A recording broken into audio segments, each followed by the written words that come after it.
Pensa bem, os líderes, os terapeutas, os psicólogos que trataram o seu problema grave, mentalize algum problema que você consultou com alguém, um psicólogo, um mentor, um coaching, um pastor, um padre, quem quer que seja que você procurou um amigo, um ancião.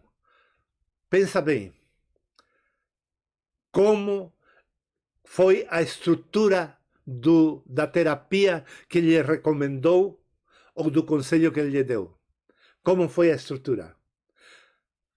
Mente, vontade e emoções.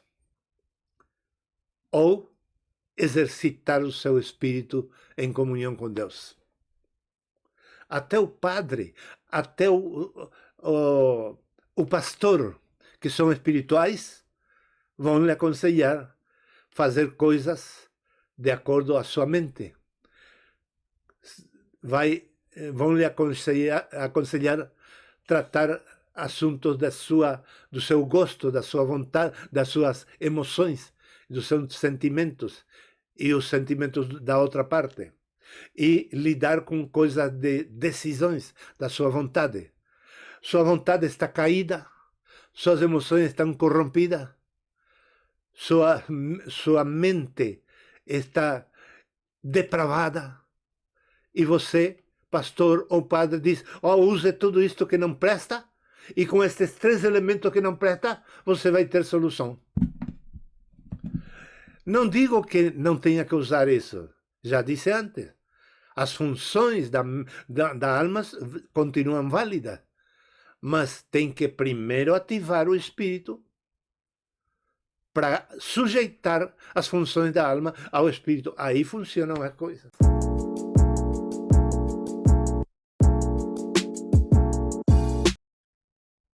Nos meus recentes trabalhos sobre os problemas por questões religiosas, políticas e econômicas, tem um ambiente no qual esses males nasceram e cresceram.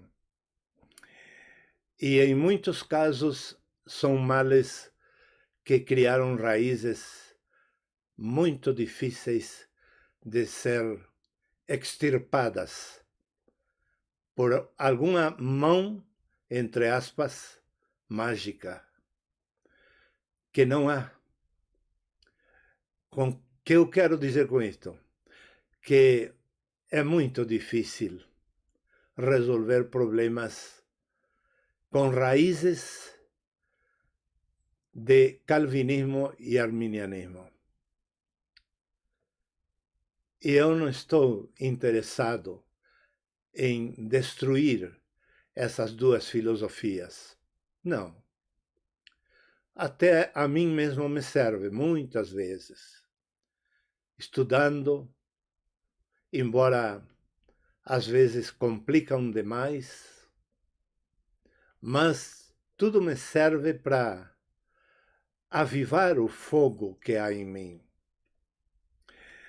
Porque se tudo fosse por separado, que calvinistas e arminianistas tivessem seu povo, e eu tivesse nascido no verdadeiro Evangelho, conhecendo o verdadeiro Cristo e tendo o verdadeiro Espírito Santo, sem nenhuma contaminação, sem nenhuma influência de calvinismo e arminianismo,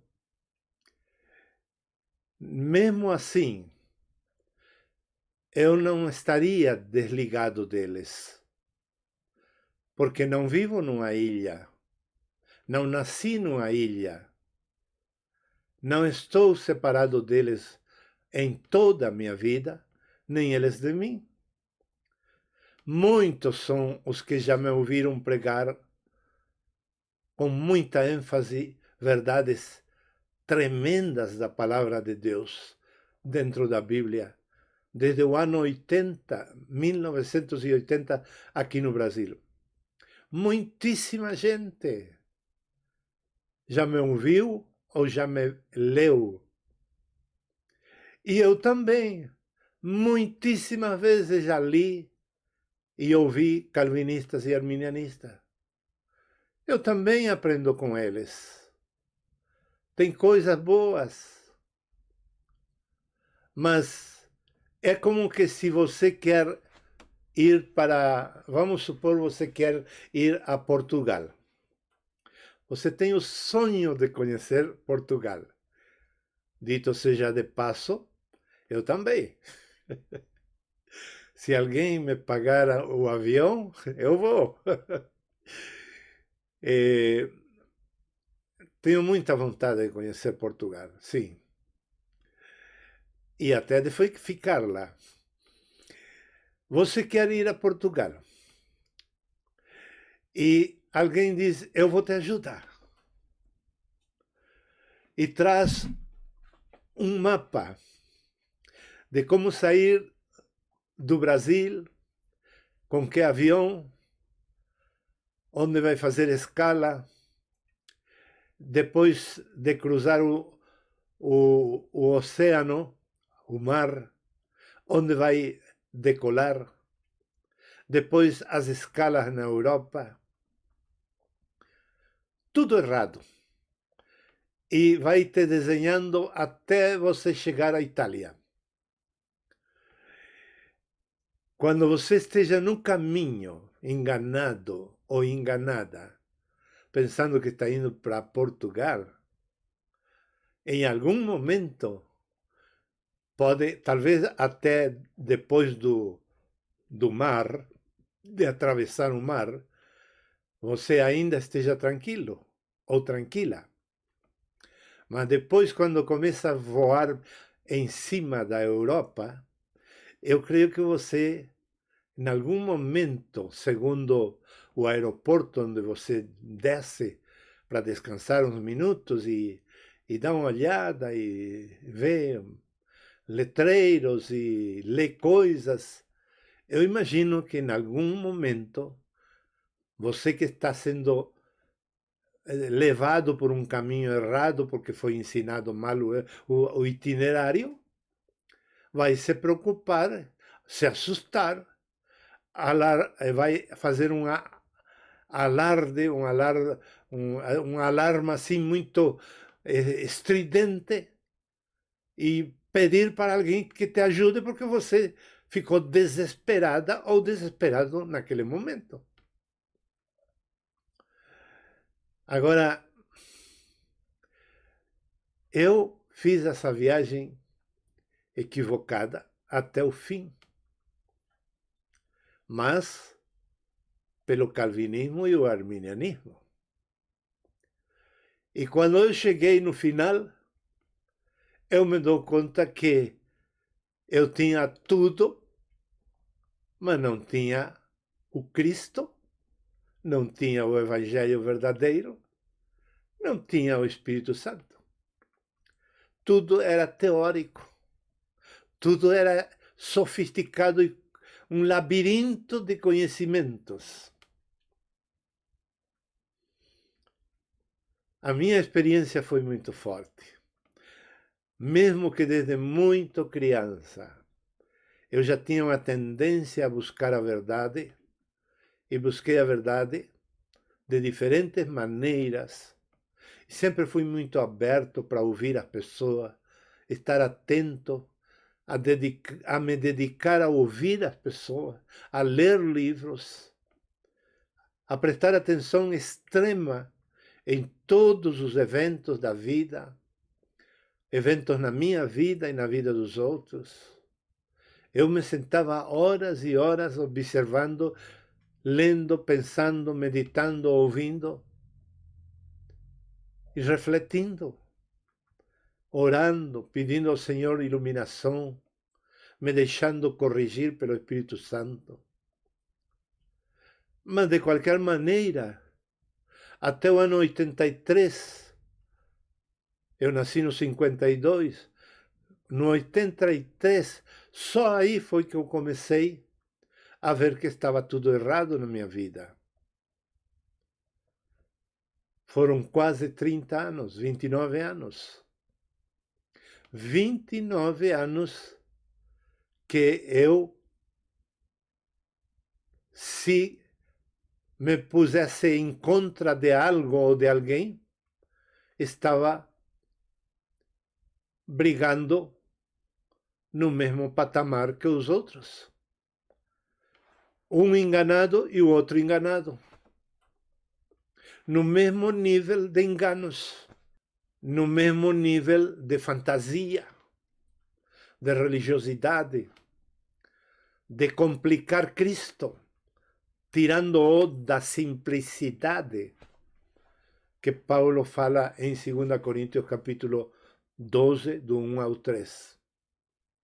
Eu estava no mesmo patamar. Estando no mesmo patamar, que dá discussão. E a discussão em que resulta? Em briga, inimizade. E muitas vezes, de um lado, vanglória. É muito raro que uma discussão possa produzir um novo nascimento. Muito raro. Se alguém dos dois não nasceu de novo, é muito raro. Eu preguei desde criança a muitíssima gente do meu bairro onde eu nasci. Muitíssima gente.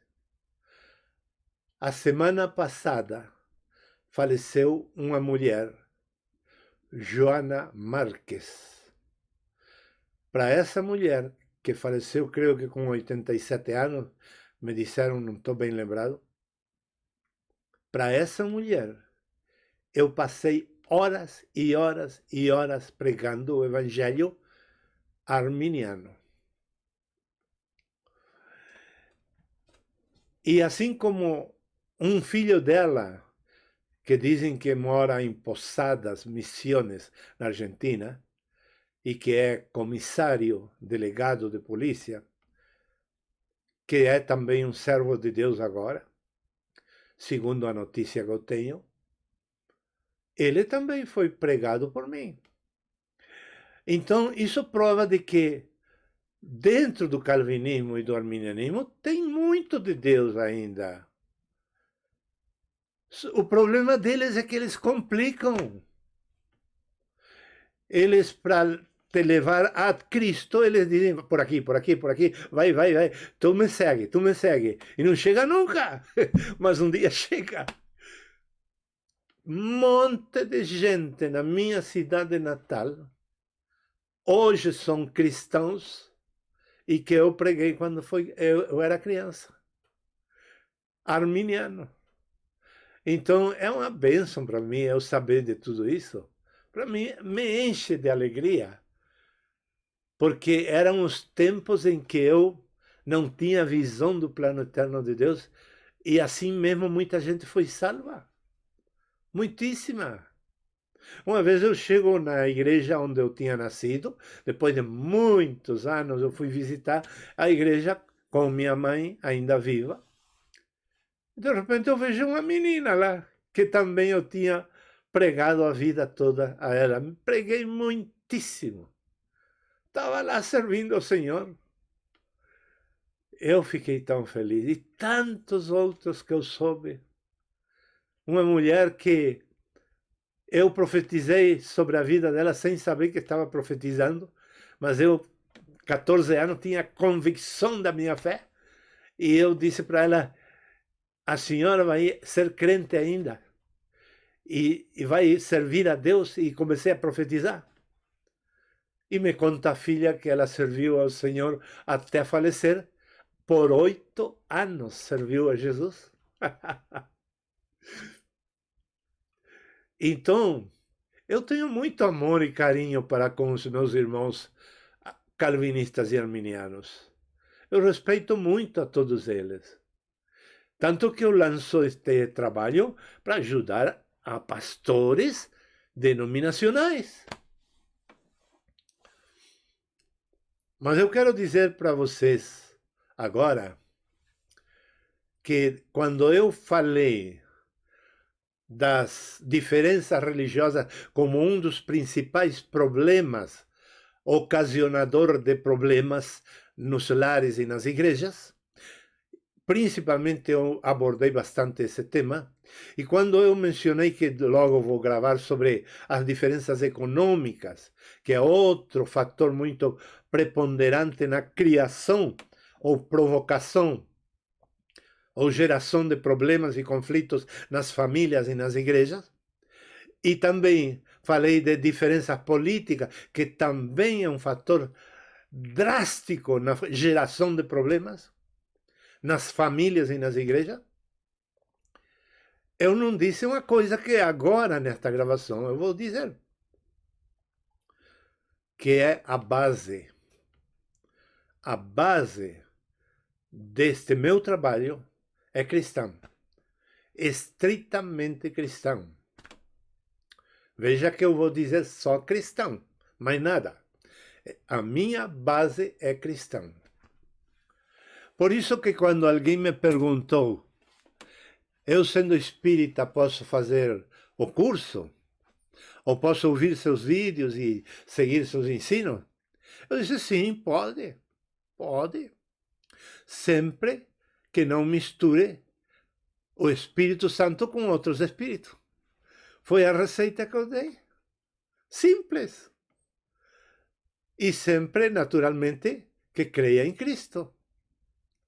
Mas eu conheço muitíssimos espíritas que creem em Cristo. Alguém me ouve hoje e pode estar dizendo, sim, pastor, mas não creem no nosso Cristo. E o teu é o verdadeiro? Ou não crê como nós cremos? Ninguém crê igual, porque somos mentes diferentes. O importante é que creia no básico, que tenha o conhecimento básico de que se trata do Cristo verdadeiro, Filho de Deus. Depois, na deficiência, o Espírito dá um jeito, o Espírito Santo dá um jeito para nos ajudar, porque ele nos tira da nossa escuridão e das nossas dúvidas, descrenças, ignorância. Ele tira-nos de tudo isso e nos revela e nos guia a toda a verdade. E também, para ser salvo, não precisa conhecer toda a Bíblia. É assim da palavra de Deus, uma luz, um raio que vem, enfia dentro de nós fé e arrependimento e acabou. Já somos salvos. Então as coisas são muito simples na Bíblia. E eu não sei até onde as pessoas podem ter o verdadeiro Cristo. Mas eu conheci muitos espíritas e católicos que creem no verdadeiro Cristo, que creem no verdadeiro Evangelho, só que creem num Cristo resumido e num Evangelho reduzido. O contrário, um Cristo reduzido e um Evangelho resumido. E creem também que o Espírito Santo guia suas vidas. Só que o espírito vai crer que também ajudam na vida dele outros espíritos. Então, por isso, eu aconselhei essa senhora que, enquanto crê em Cristo e crê no Evangelho, e não mistura outros espíritos, pode aprender comigo tudo que vai dar certo. E praticando, não? Vai dar certo. Isso é para um espírita, mas para um católico as preocupações são bem menos. Bem menos. Porque eles realmente, quem for católico de verdade, é temente de Deus. Os erros que eles têm com a idolatria é no mesmo patamar dos erros que têm os evangélicos nas suas idolatrias. Eu não sou idólatra de um pastor, mas tem gente que morre idolatrando o seu pastor. E eu vou dizer, não, esse não entra no céu. Eu não posso me guiar pelos galhos. Tenho que olhar a raiz. Qual é esta raiz para dar fruto? Então, a minha base é cristã. Por isso que eu me foco a ajudar principalmente a pastores, pastoras, líderes das igrejas, pais de famílias cristãos. E o meu enfoque, minha ênfase em todos os ensinos é assim. E também entro na dimensão espiritual. Porque estou preocupado por vocês, meus irmãos. Isso não quer dizer que eu não possa chegar a muitas outras pessoas e abençoar sua vida com o ensino da verdade. Claro que sim, que pode acontecer isso. Mas eu vou dar os 3 itens que diferenciam todas as soluções que estão oferecendo os católicos, os espíritas e os protestantes e os evangélicos e os calvinistas e os arminianistas. A diferença entre todos eles e para comigo, na visão do plano eterno de Deus. Eu vou dar os 3 pontos resumidos e explicados na mesma vez, mas você, com poucas palavras minhas, você vai entender qual é a diferença claramente. Primeiro, como o plano eterno de Deus tem 3 colunas, a criação, a redenção de Cristo e a filiação, então são 3 conceitos que o plano eterno de Deus me capacitou para resolver os problemas e ser eficiente e eficaz em todos os ensinos, tanto para a resolução de problemas no lar, na família, no casal e na relação entre mentor e mentorados de qualquer tipo, e também, principalmente, na igreja. É eficiente este ensino, é eficaz, enquanto que os outros não são totalmente e nem sempre são eficazes, em alguma medida que sejam. Então, no ponto da criação, o centro da visão dessa coluna chamada criação é que Deus nos criou com um espírito.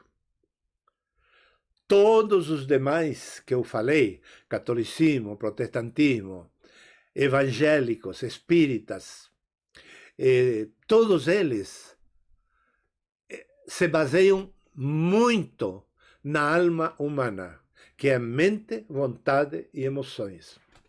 Todo o trabalho deles está focado em mente, vontade e emoções, ou sentimentos. Todos. O que eles receitam se baseia em algo que fazer com a mente, a vontade e as emoções. O que eles corrigem, a mesma coisa. As terapias deles, a mesma coisa. Os ensinos deles, a mesma coisa. A ênfase deles, a mesma coisa. Eu estive num culto onde toda a ênfase da pregação e de quem dirigia o louvor e tudo demais era a alma e a alma e a alma. Vamos ajudar a alma e a alma e a alma. Totalmente equivocado. O que eles criaram naquele culto foi uma religião. Nós não temos que edificar a alma. A alma tem que morrer. As funções da alma não. Continuam dentro de nós. Tem que passar a ser servas de nosso espírito. Mas é nosso espírito que foi vivificado quando fomos salvos. E agora nossa alma tem que morrer. No sentido dessa alma independente do espírito e do Espírito de Deus. Tem que morrer e deixar que suas funções se sujeitem ao nosso espírito para que o Espírito Santo possa nos governar a alma. Então aí temos uma grande diferença. A segunda diferença é que a coluna chamada, ou pilar chamado redenção de Cristo. Eu já expliquei que a redenção de Cristo tem 3 pontos. O primeiro é que Cristo derrota Satanás. Segundo, Cristo resolve o problema da humanidade, que é o pecado. Remove a centralidade do pecado. E terceiro, que satisfez perfeita e completamente ao Pai. O Pai diz: isto que meu filho fez é perfeito. Não precisa correção, não precisa acrescentar-se nada, não precisa nada, nenhum tipo de modificação. É perfeito. E ademais, diz o Pai no livro de Hebreus, é completo. Não quero mais nada. Não preciso. O Filho fez perfeito e completo. Então temos 3 pontos na coluna da redenção. Pensa bem. Os líderes, os terapeutas, os psicólogos que trataram o seu problema grave, mentalize algum problema que você consultou com alguém, um psicólogo, um mentor, um coaching, um pastor, um padre, quem quer que seja, que você procurou um amigo, um ancião. Pensa bem, como foi a estrutura da terapia que ele recomendou ou do conselho que ele lhe deu? Como foi a estrutura? Mente, vontade e emoções. Ou exercitar o seu espírito em comunhão com Deus. Até o padre, até o pastor, que são espirituais, vão lhe aconselhar fazer coisas de acordo à sua mente. Vão lhe aconselhar tratar assuntos do seu gosto, da sua vontade, das suas emoções, dos seus sentimentos e os sentimentos da outra parte. E lidar com coisas de decisões da sua vontade. Sua vontade está caída, suas emoções estão corrompidas, sua mente está depravada, e você, pastor ou padre, diz: use tudo isto que não presta, e com estes 3 elementos que não prestam, você vai ter solução. Não digo que não tenha que usar isso, já disse antes. As funções da alma continuam válidas, mas tem que primeiro ativar o espírito para sujeitar as funções da alma ao espírito. Aí funcionam as coisas. Então você está vendo que é diferente. E por último, a última coluna, o último pilar, que é a filiação, que eu já expliquei em palavras curtas e poucas, que se trata de 2 coisas: de maturidade individual e maturidade grupal ou corporativa. Ou seja, você individualmente vai amadurecendo espiritualmente, mas também na comunhão da igreja. E nessa comunhão da igreja, onde todos são diferentes, então há muito risco, e amém por isso. Então aí você cresce. Aí você cresce e, em conjunto, corporativamente, há uma maturidade, um amadurecimento.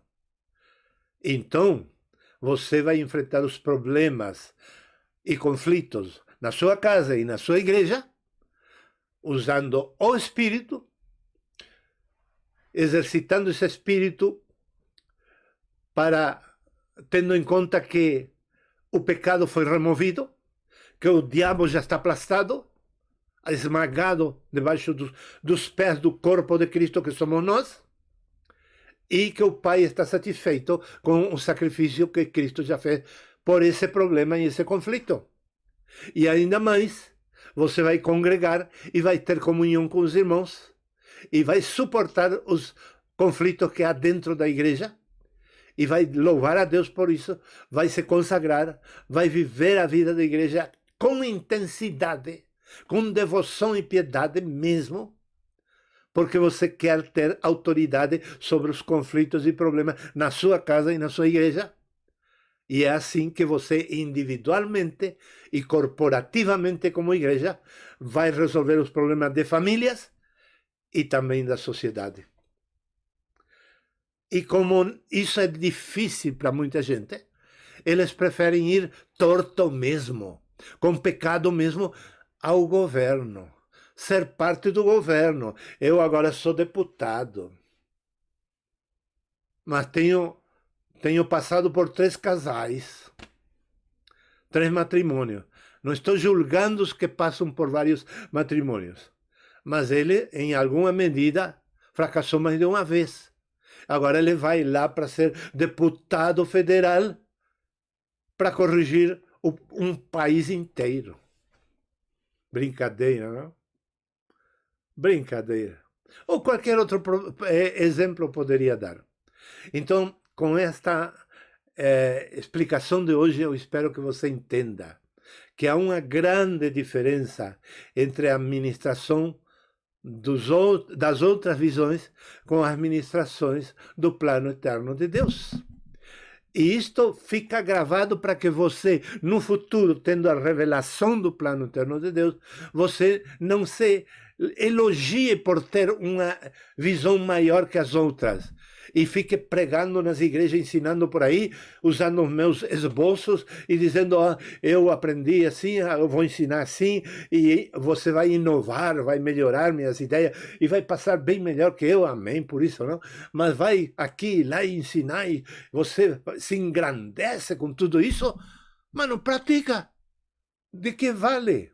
Não, isto tudo é para que você internalize, aprenda e tome como algo de Deus na sua vida e pratique nos seus problemas em casa e os problemas da igreja. Ponha em aplicação todos estes pensamentos, estes princípios. E depois de tudo isso, quando você percebe que todos os que passaram por este ensinamento e aprenderam e descobriram a visão de Deus, da mente de Deus, o autor, o criador, que é o plano eterno de Deus, quando você descobre que são milhares no Brasil que estão vivendo isso, você não precisa ser deputado para mudar nada. O governo vai ter medo de vocês, de todos os crentes. Vão dizer, isto vamos consultar com os crentes, porque eles têm uma palavra, eles têm autoridade, eles são sal, eles são luz. É diferente, não? Muito diferente. Eu tenho vivido isso na Argentina em plenitude. Eu tenho... Impressionante. Eu tenho que escrever um livro de tudo o que eu passei neste ponto, neste aspecto. Impressionante. Eu tenho... Vou só dizer isto um pouquinho assim, de um caso que não vou contar porque é comprido. Mas o presidente dos vereadores em uma cidade, um exemplo, dentre vários, porque também tenho experiência com juízes, com deputados, mas eu vou contar do vereador. Ele me ouve uma só vez e ordena a todos os vereadores me consultar e me convidar quantas vezes eles quiserem me convidar para sessões dos vereadores. Eu disse uma palavra equivocada, ordena. Ele não ordenou, ele sugeriu e ele colocou a moção ali e disse, olha, eu gostaria que todos vocês tenham muito em conta ao senhor Tito Berri e que o convidem, o chamem, consultem, porque este homem tem autoridade. Foi o que ele disse. Eu fiquei maravilhado. Há anos atrás. Como pode uma pessoa muito católica, isso sim. Mas para os evangélicos, uma pessoa do mundo, ter essa visão, esse discernimento. Eu estou cheio de exemplos assim na minha vida. Então eu sei que isto que eu estou compartilhando com vocês vai dar resultado exatamente assim e muito maior. Porque são milhares de vasos que Deus vai usar agora. Quantos mais creiam no plano eterno de Deus, mais Deus vai lançar a sua glória em todo o Brasil com liberdade, porque vai dizer: aqui tem um povo que me ama e que me obedece, e que me põe em primeiro lugar antes que um homem e que uma doutrina. Amém? Amém.